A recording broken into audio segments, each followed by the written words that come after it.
Morning students. आज हम लोग पीरियोडिक टेबल के अंतर्गत इलेक्ट्रॉन निगेटिविटी देखेंगे। इस वीडियो में हम लोग ये देखेंगे कि इलेक्ट्रॉन निगेटिविटी क्या है और इलेक्ट्रॉन निगेटिविटी का डिटर्मिनेशन किस तरह से होता है। हम लोग ये जानते हैं कि तत्व बंध का निर्माण तीन प्रकार से करते हैं। एक तो होता है ट्रांसफर ऑफ इलेक्ट्रॉन से भी बंध बनता है। इस प्रकार के बंध को हम लोग आयोनिक बॉन्ड कहते हैं। दूसरा ट्रांसफर ऑफ इलेक्ट्रॉन से, दूसरा शेयरिंग ऑफ इलेक्ट्रॉन से भी बंध बनते हैं, जिनको हम लोग नाम देते हैं कोवैलेंट बॉन्ड कहते हैं। और तीसरा डोनेशन ऑफ इलेक्ट्रॉन पेयर से भी बंध बनते हैं, जिसको हम लोग नाम देते हैं कोऑर्डिनेट बॉन्ड कहते हैं। तो इनमें से एक तरह के बॉन्ड जिसको हम लोग नाम देते हैं कोवैलेंट बॉन्ड, और ये कोवैलेंट बॉन्ड इनका निर्माण होता है किससे? शेयरिंग ऑफ इलेक्ट्रॉन से होता है। ये बनते हैं किससे? ये बनेंगे शेयरिंग ऑफ इलेक्ट्रॉन से इनका निर्माण होता है। तो शेयरिंग का एक फेनोमेना होता है, चाहे इलेक्ट्रॉन का शेयरिंग हो या किसी भी चीज का शेयरिंग हो। तो शेयर में जितने भी साझेदार होते हैं तो शेयर के वस्तु पर सबका अधिकार होता है। और ये जो शेयरिंग होते हैं, हो सकता है कि शेयरिंग जो होंगे ये समान ताकतों के बीच हो। तो जब समान ताकतों के बीच शेयरिंग होता है तो शेयर्ड किए गए वस्तु, इसका उपभोग जितने साझेदार होते हैं सब क्या करेंगे? ये समान करेंगे। लेकिन कभी ऐसा भी हो सकता है कि साझेदारी असमान ताकतों के बीच हो। तो जब साझेदारी असमान ताकतों के बीच हो तो ये यूनिवर्सल नियम होता है कि जो ताकतवर होते हैं वो साझे के वस्तु का उपयोग अधिक करेंगे। ठीक यही चीज यहां भी होगा। अगर मान लेते हैं कोई कंपाउंड है A2, जिसमें A और A के बीच सिंगल कोवैलेंट बॉन्ड का निर्माण होता है। चूंकि दोनों एलिमेंट समान हैं तो दोनों की ताकतें क्या होंगी? ये समान होगी। नतीजा ये होगा कि बंध का इलेक्ट्रॉन ठीक बीच में होगा। जितना इस बंध के इलेक्ट्रॉन का उपभोग ये A करेगा, उतना ही बंध के इलेक्ट्रॉन का उपभोग ये भी करेंगे। अब मान लो ये भी हो सकता है कि अगर मान लीजिए ये बंध का निर्माण अगर असमान तत्वों के मध्य हो, तो असमान तत्वों के अगर मध्य होता है तो यह दो कंडीशन हो सकता है। एक तो ये होगा कि बंध के इलेक्ट्रॉन इसको क्या हो, ये B के तरफ शिफ्ट कर जाए। तो अगर मान लो B अगर अधिक ताकतवर है तो बट नेचुरल है कि B बंध के इलेक्ट्रॉन को अपने तरफ शिफ्ट कर लेगा।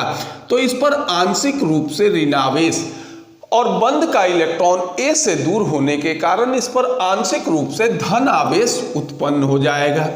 ठीक दूसरा संभावना यह भी तो हो सकता है कि बंध के इलेक्ट्रॉन को A अपनी तरफ खींच ले। तो अगर बंध के इलेक्ट्रॉन को A अपनी तरफ खींचता है तो A पर आंशिक रूप से ऋणावेश और B पर आंशिक रूप से धन आवेश उत्पन्न हो जाएगा। और ये बंध के इलेक्ट्रॉन को अपने तरफ खींचना ये A और B की प्रकृति पर निर्भर करेगा।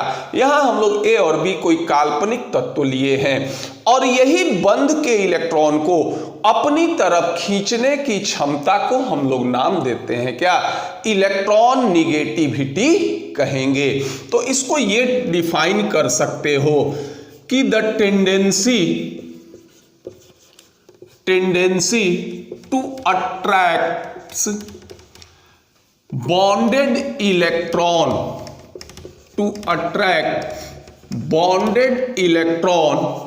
टुवर्ड्स इटसेल्फ, यानी अपने तरफ बंध के इलेक्ट्रॉन को खींचने की क्षमता, इसको हम लोग नाम देते हैं क्या? Electron negativity. मान लो इस कंडीशन में बंध का इलेक्ट्रॉन B के तरफ शिफ्ट है तो यहां ये कहेंगे कि B की इलेक्ट्रॉन निगेटिविटी A से अधिक है, और यहां बॉन्डेड इलेक्ट्रॉन A के तरफ शिफ्ट है तो यहां ये कहोगे कि A की इलेक्ट्रॉन निगेटिविटी B से अधिक है।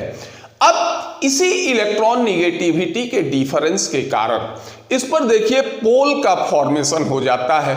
अगर मान लो बंद का इलेक्ट्रॉन किसी एक ही हर समय किसी एक ही एटम के तरफ अगर शिफ्ट हो, तो किसी एक एटम के तरफ शिफ्ट हो तो ये बॉन्ड क्या हो जाते हैं, ये आयनिक बॉन्ड कहलाते हैं। क्योंकि जब एक के तरफ शिफ्ट हो जाएगा तो दूसरे एटम का इस पर कोई अधिकार नहीं होगा और उस स्थिति में ये शेयरिंग नहीं बल्कि क्या कहलाएंगे, ये ट्रांसफर कहलाएंगे।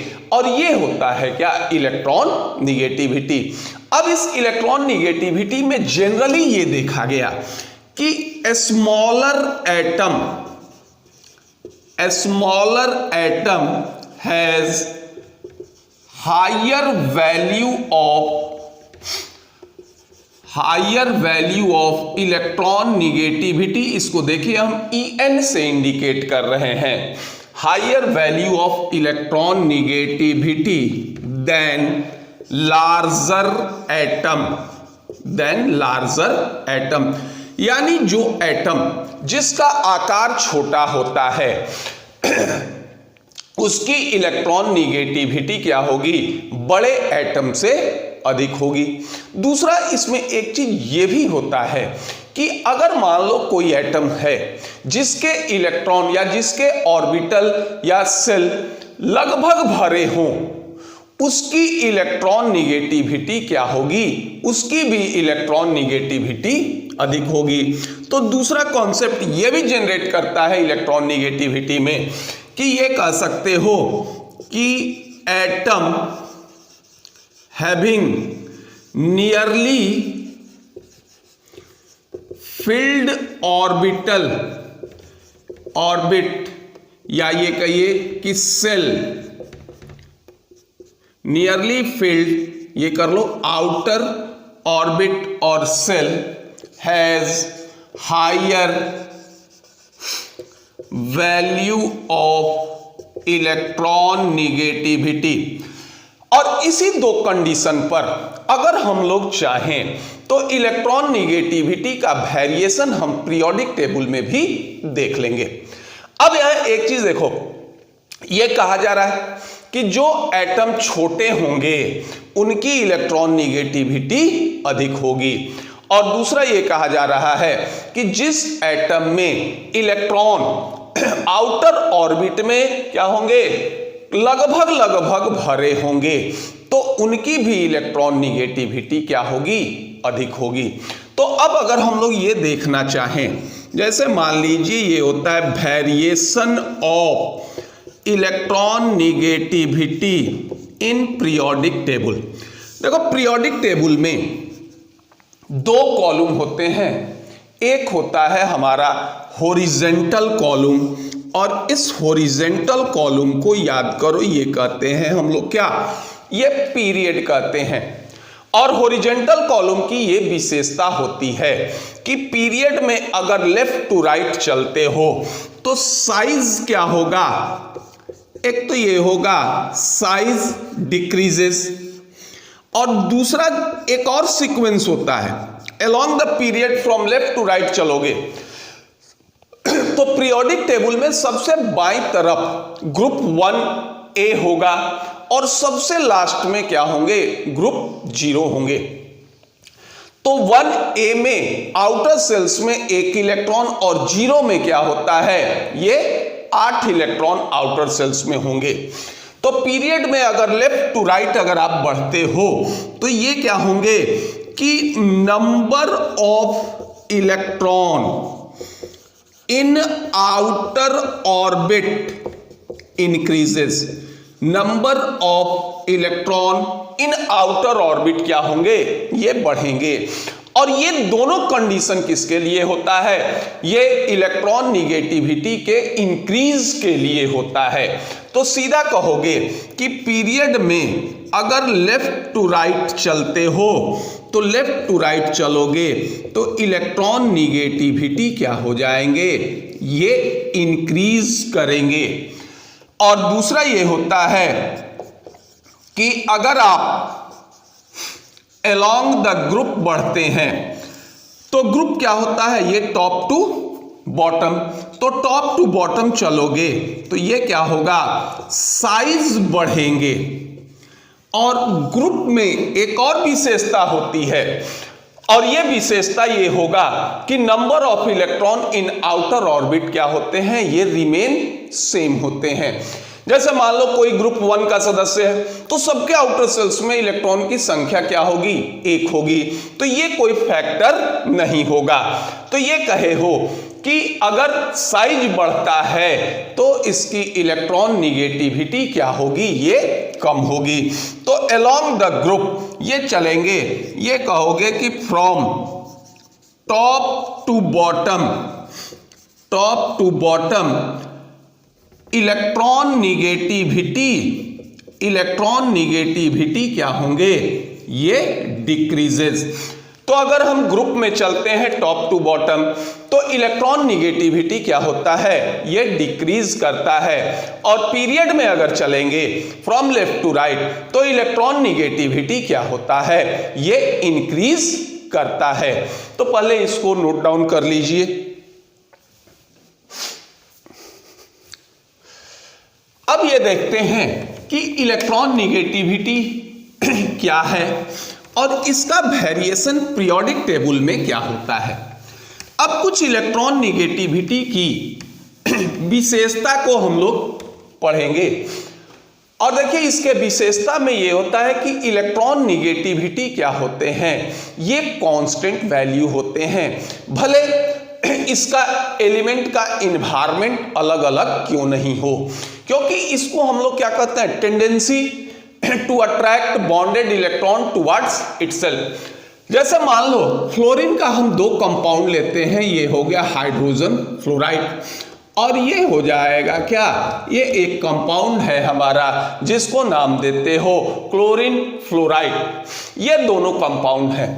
अब यहां पर इलेक्ट्रॉन निगेटिविटी ऑफ फ्लोरीन ये क्या होगा, इलेक्ट्रॉन निगेटिविटी जो होंगे ये क्या होंगे, ये कांस्टेंट वैल्यू होंगे। अब ये इस चीज पर निर्भर नहीं करता कि इसका एनवायरनमेंट क्या होगा। अब देखिए यहां फ्लोरीन हाइड्रोजन से जुड़ा है, यहां फ्लोरीन जुड़ा है किससे, ये क्लोरीन से जुड़ा है। और दोनों केस में इसके इन्वायरमेंट क्या होते हैं, ये अलग अलग होते हैं।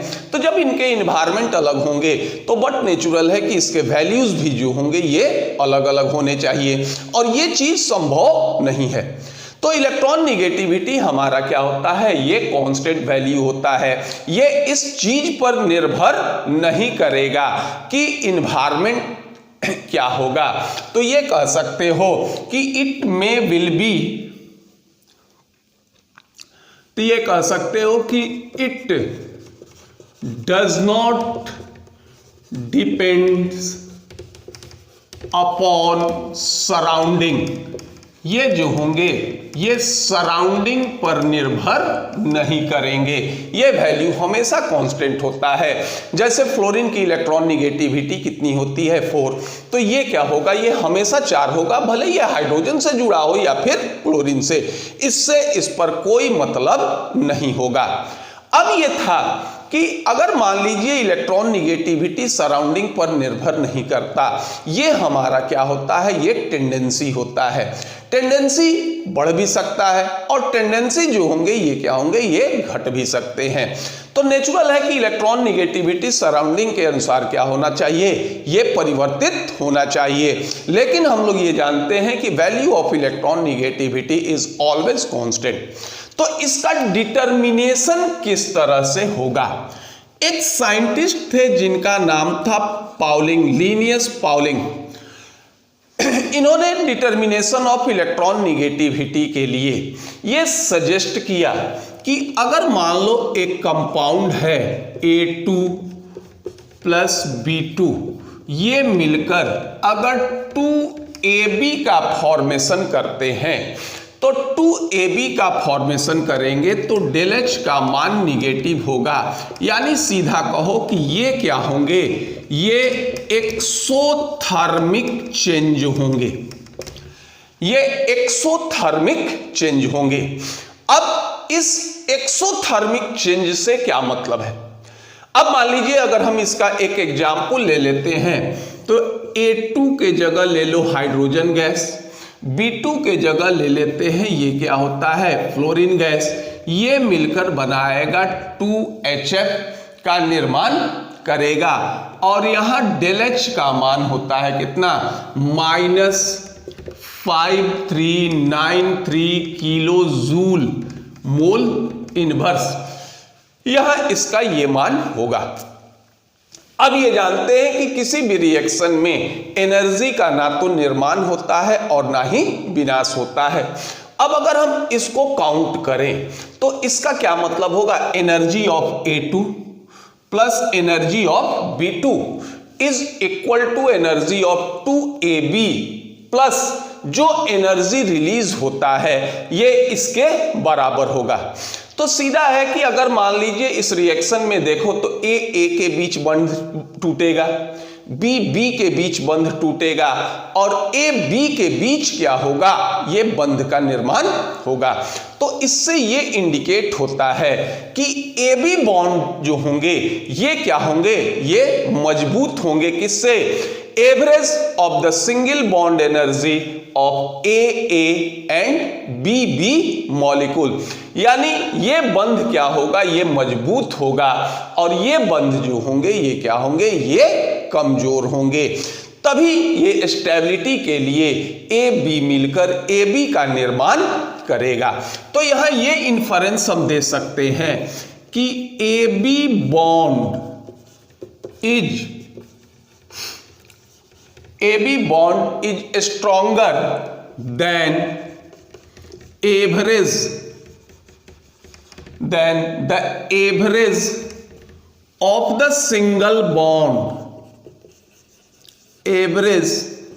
the single bond, energy of AA and BB molecules।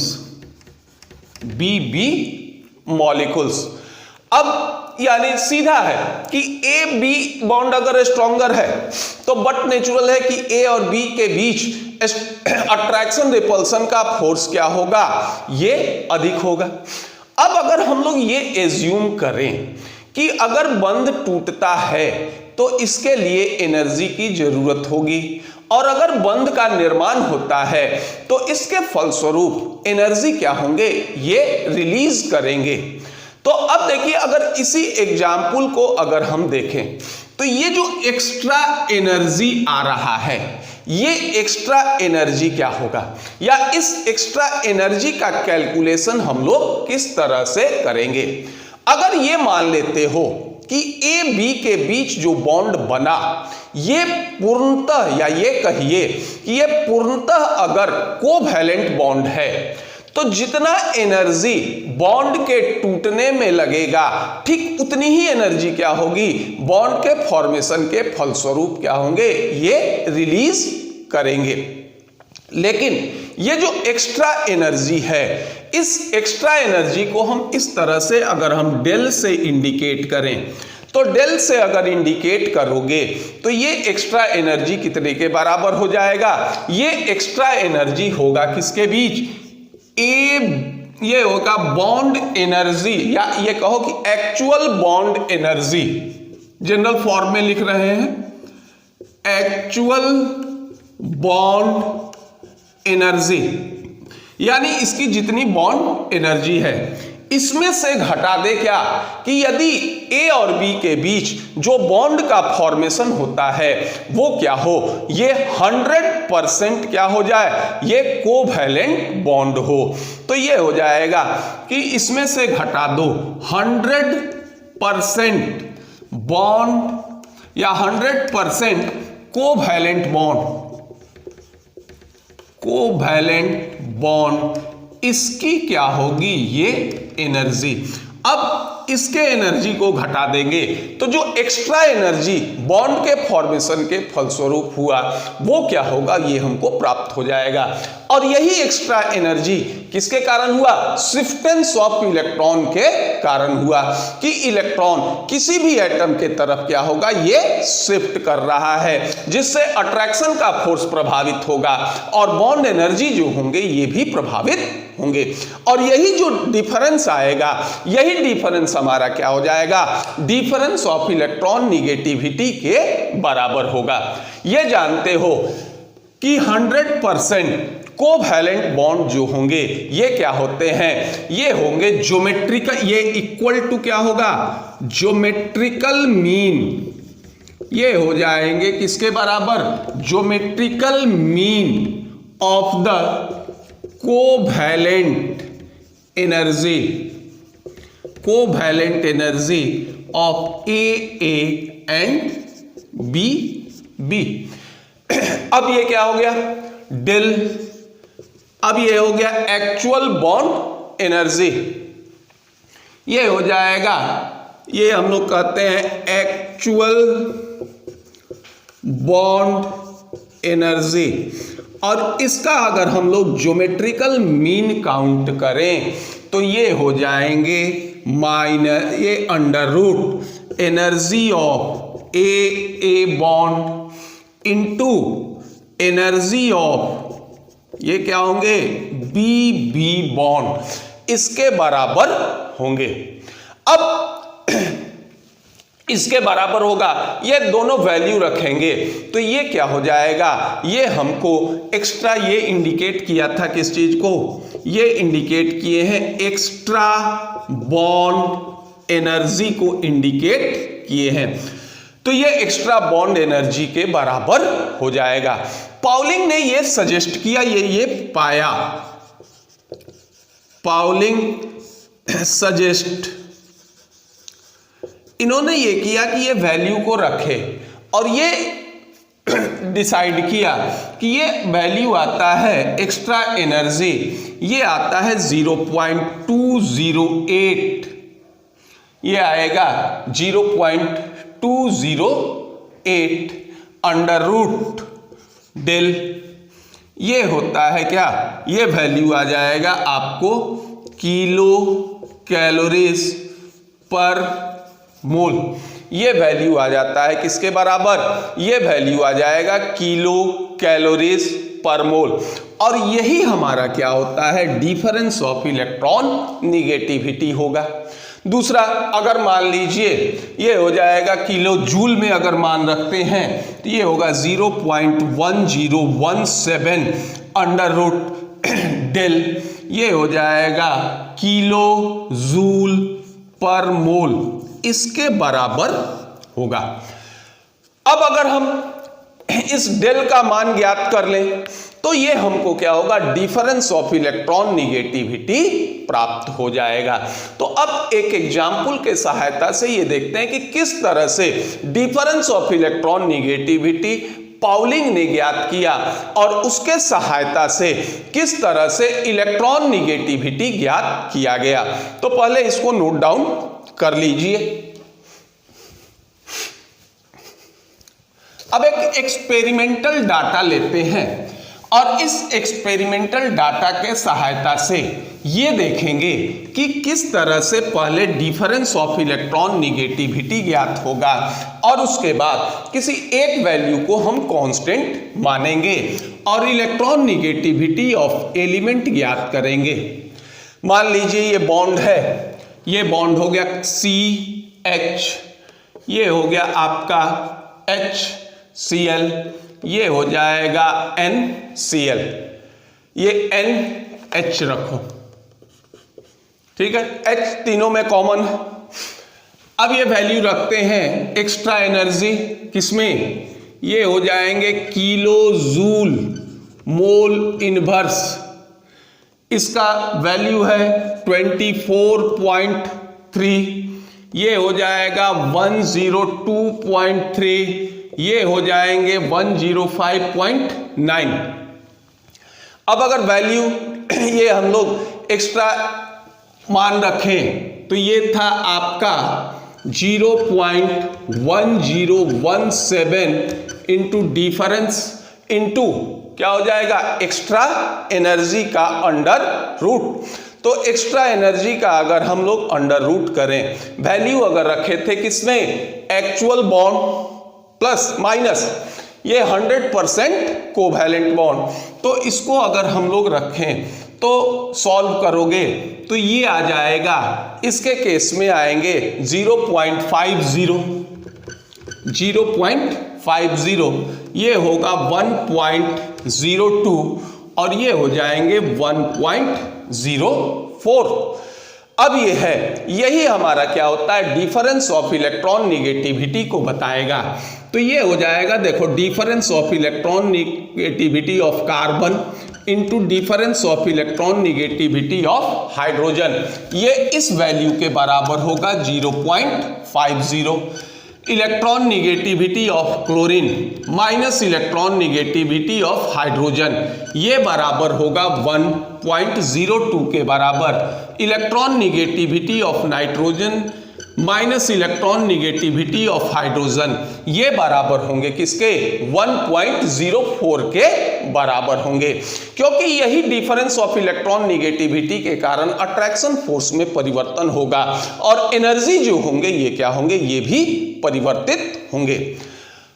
अब ये क्या है कि if difference of electronegativity of hydrogen या इलेक्ट्रॉन निगेटिविटी ऑफ हाइड्रोजन अगर हम 0 मान लेते हैं तो उस स्थिति में क्या होगा, इलेक्ट्रॉन निगेटिविटी ऑफ कार्बन ये कितने के बराबर हो जाएगा, ये होगा 0.50।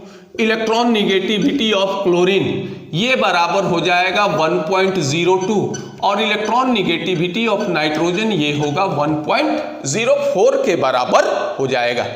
तो पाउलिंग ने इलेक्ट्रॉन निगेटिविटी ऑफ हाइड्रोजन को 0 नहीं बल्कि इन्होंने ये माना इलेक्ट्रॉन निगेटिविटी ऑफ हाइड्रोजन को 2.05 माना और इसके बाद अवॉइड निगेटिव वैल्यू को जो होगा इन्होंने क्या किया, इस साइन को अवॉइड कर दिया।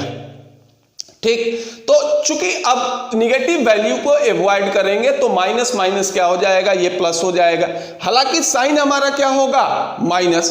तो अब इसके वैल्यू को हम अवॉइड कर दें तो ये आ जाएगा कि इलेक्ट्रॉन निगेटिविटी ऑफ कार्बन ये हो जाएगा कितना, इसमें 2.05 में आप जोड़ दीजिए 0.50, ये हो जाएगा 2.55, ये हो जाएंगे इलेक्ट्रॉन निगेटिविटी ऑफ कार्बन। उसी तरह से इलेक्ट्रॉन निगेटिविटी ऑफ क्लोरीन अगर ये देखा गया तो ये हो गया 3.07 और इलेक्ट्रॉन निगेटिविटी ऑफ नाइट्रोजन ये हो गया 3.09। इस तरह से पाउलिंग ने एलिमेंट के इलेक्ट्रॉन निगेटिविटी को क्या किया, इन्होंने इंडिकेट कर दिया या ये कहो कि इलेक्ट्रॉन निगेटिविटी का कैलकुलेशन कर दिए। अब एक चीज ये था कि अगर मान लीजिए बॉन्ड का फॉर्मेशन सिमिलर एटम के बीच होता है तो बट नेचुरल है कि दोनों एलिमेंट की इलेक्ट्रॉन निगेटिविटी क्या होगी, समान होगी। डिफरेंस ऑफ इलेक्ट्रॉन निगेटिविटी क्या होंगे, ये 0 होंगे और वो बॉन्ड क्या होगा, प्रीडोमिनेट करेगा कौन, वो कोवैलेंट बॉन्ड होंगे। ये जानते हैं कि बॉन्ड ना तो 100% आयनिक होते हैं और ना ही 100% कोवैलेंट। तो अगर मान लो ये होते हैं कि if difference of electronegativity either equal to और लार्जर देन 1.7, अगर difference of electronegativity of bonded element अगर 1.7 के बराबर या इससे अधिक होता है तो इसमें क्या होंगे, मोर देन 50% आयनिक कैरेक्टर होंगे। ये होगा मोर देन 50% आयोनिक कैरेक्टर होंगे और इसमें क्या होंगे, ये प्रीडोमिनेट करेगा कौन, और ये हो जाएंगे, ये क्या होंगे, ये आयोनिक बॉन्ड होंगे, क्योंकि इसमें आयोनिक कैरेक्टर क्या होगा, ये प्रीडोमिनेट करेगा। और अगर मान लो डिफरेंस क्या होता है, if difference is less than 1.7, अगर डिफरेंस ऑफ इलेक्ट्रॉन निगेटिविटी, ये डिफरेंस क्या होगा, ये होगा electron negativity of bonded element. तो ये अगर 1.7 से अगर लेस होते हैं तो ये क्या होंगे, लेस देन 50% क्या होगा, ये आयोनिक कैरेक्टर होंगे और यहां प्रीडोमिनेट करेगा क्या, ये बॉन्ड क्या हो जाएंगे, ये कोवैलेंट बॉन्ड होंगे। लेकिन इसमें भी जो होंगे ये क्या होते हैं, ये आयनिक कैरेक्टर होंगे। जैसे जैसे difference of electron negativity between bonded element बढ़ेंगे, कंपाउंड में आयनिक कैरेक्टर क्या होंगे, ये इंक्रीज करेंगे। तो इस तरह से पाउलिंग ने एलिमेंट का इलेक्ट्रॉन निगेटिविटी इन्होंने ज्ञात किया। पहले इसको नोट डाउन कर लीजिए। इसके अलावे और भी साइंटिस्ट थे, इन्होंने भी इलेक्ट्रॉन निगेटिविटी का कैलकुलेशन किया और इसमें जो कमी थी उसको क्या किया, इन्होंने दूर किया। और इसी में एक साइंटिस्ट थे जिनका नाम था मूलिकन,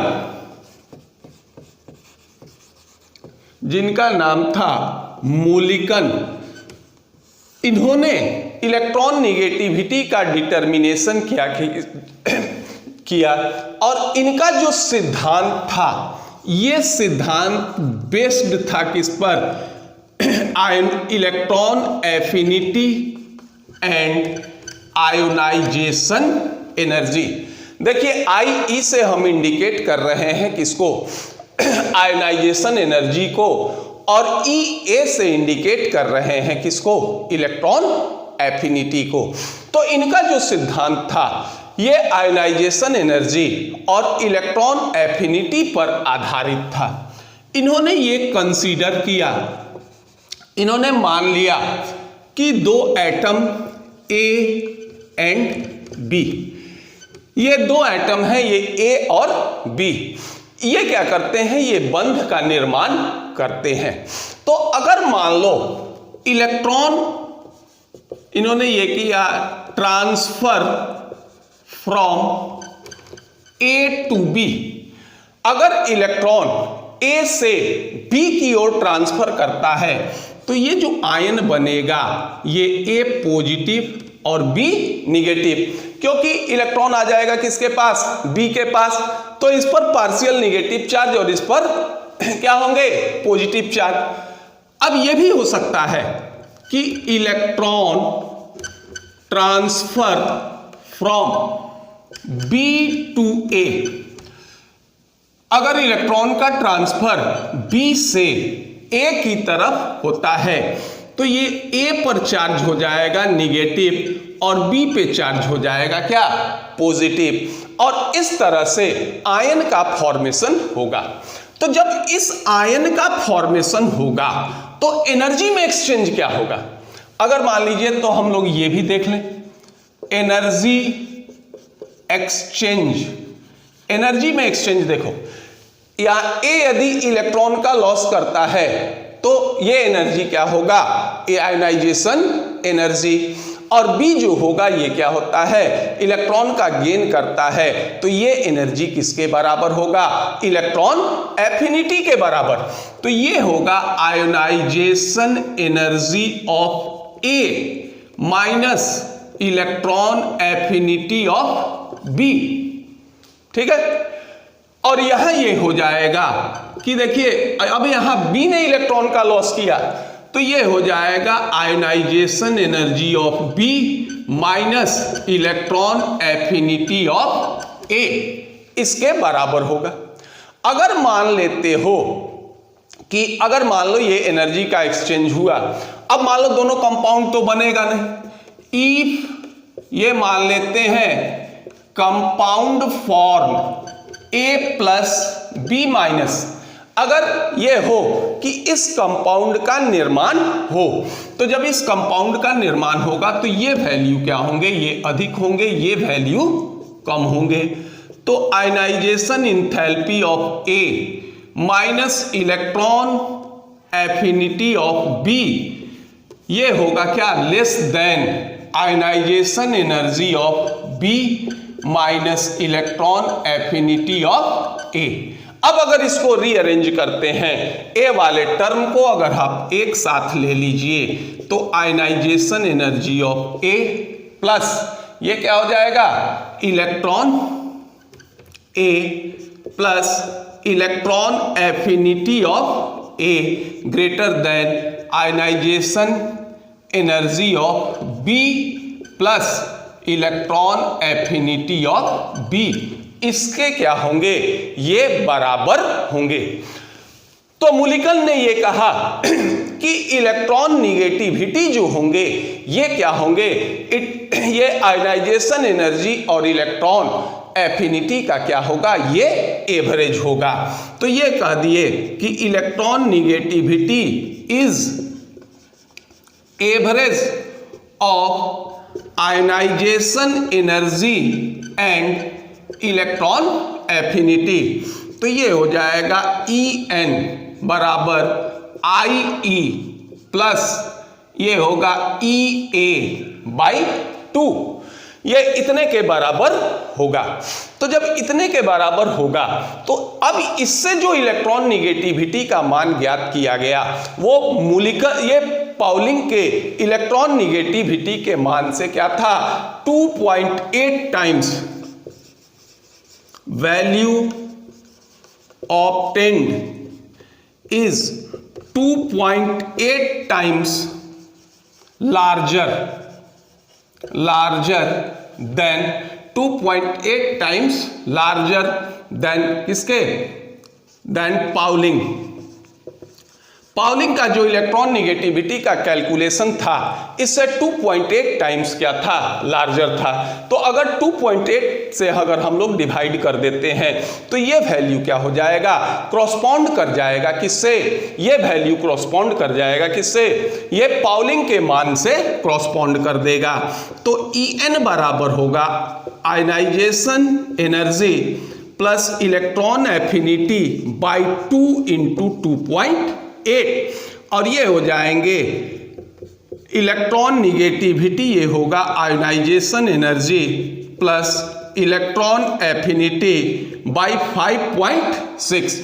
यह शर्त ये है कि ionization energy and electron affinity ये चाहिए किसमें, ये वैल्यू हमको क्या चाहिए, इलेक्ट्रॉन वोल्ट में चाहिए।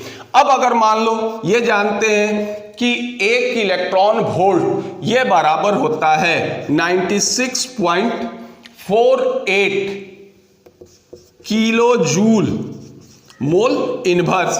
तो अगर हम लोग आयनाइजेशन इंथैल्पी और इलेक्ट्रॉन एफिनिटी का मान किलो जूल में लेते हैं तो ई एन बराबर हो जाएगा किसके, आई ई प्लस ई ए अपॉन 5.6 इंटू 96.48 और ये हो जाएंगे आई E plus E A by 540।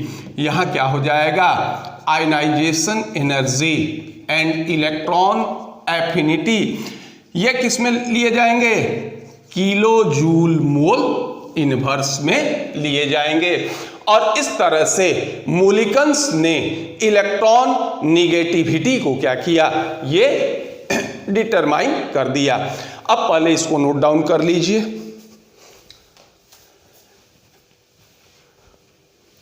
अब इसके बाद एक और साइंटिस्ट थे जिनका नाम था एलरेड एंड रॉसो। इन्होंने भी इलेक्ट्रॉन निगेटिविटी के डिटर्मिनेशन के लिए एक एम्पिरिकल फॉर्मूला दिया।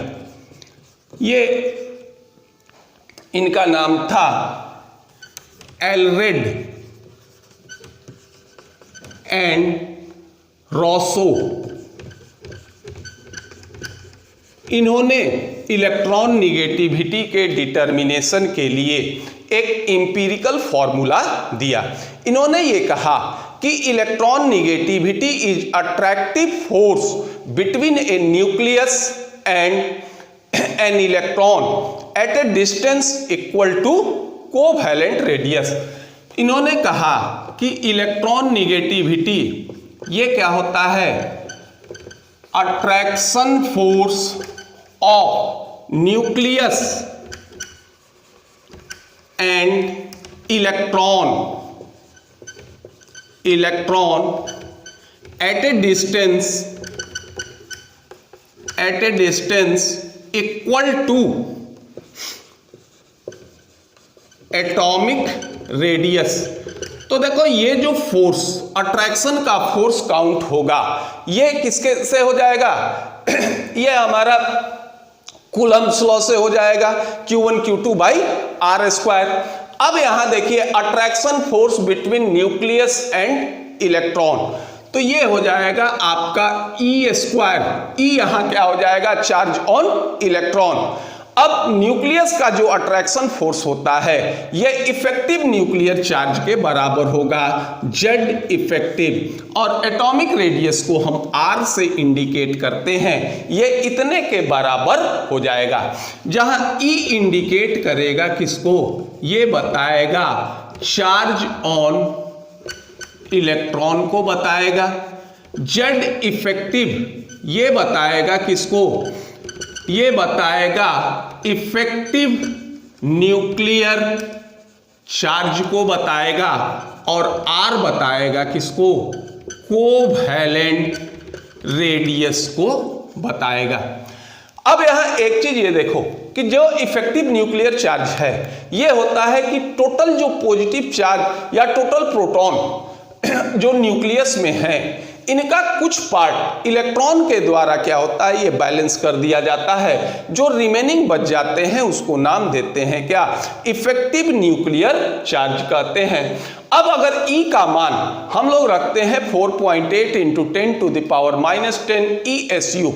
अब ये वैल्यू E का मान हम लोग रख दें और इस F को या फोर्स को इलेक्ट्रॉन निगेटिविटी में अगर कन्वर्ट करते हैं तो ये इंपीरिकल फॉर्मूला आ जाएगा, X बराबर होगा 0.774। ये X इंडिकेट करता है किसको, इलेक्ट्रॉन निगेटिविटी को, plus 0.359 into Z effective by R square. ये हमारा इस इंपीरिकल फॉर्मूला से हम लोग इलेक्ट्रॉन निगेटिविटी के मान को कैलकुलेट कर सकते हैं। जो मूलिकन्स थे इनकी एक विशेषता थी, मूलिकन्स का जो इलेक्ट्रॉन निगेटिविटी हमने कैलकुलेट किया, इसमें एक विशेषता ये होगी कि अगर एलिमेंट के ऑक्सीडेशन स्टेट में परिवर्तन होता है तो उसका इलेक्ट्रॉन निगेटिविटी भी परिवर्तित होगा। लेकिन इसमें भी एक डिमेरिट था, यह था कि इलेक्ट्रॉन एफिनिटी का मान कुछ ही तत्वों के ज्ञात होते हैं, सारे तत्वों के इलेक्ट्रॉन एफिनिटी का मान ज्ञात नहीं होता। तो इस विधि से जो इलेक्ट्रॉन निगेटिविटी का मान ज्ञात किया गया वो पाउलिंग और मूलिकन्स दोनों के इलेक्ट्रॉन निगेटिविटी के मान से क्या होता है, क्रॉसपॉन्ड करता है। तो इस तरह से इलेक्ट्रॉन निगेटिविटी ऑफ एलिमेंट, इसका हम लोग कैलकुलेशन कर लेते हैं। ये आपका इलेक्ट्रॉन निगेटिविटी के संदर्भ में हुआ। अगर ये वीडियो आपको पसंद आए तो इसे लाइक कीजिए, सब्सक्राइब कीजिए। धन्यवाद।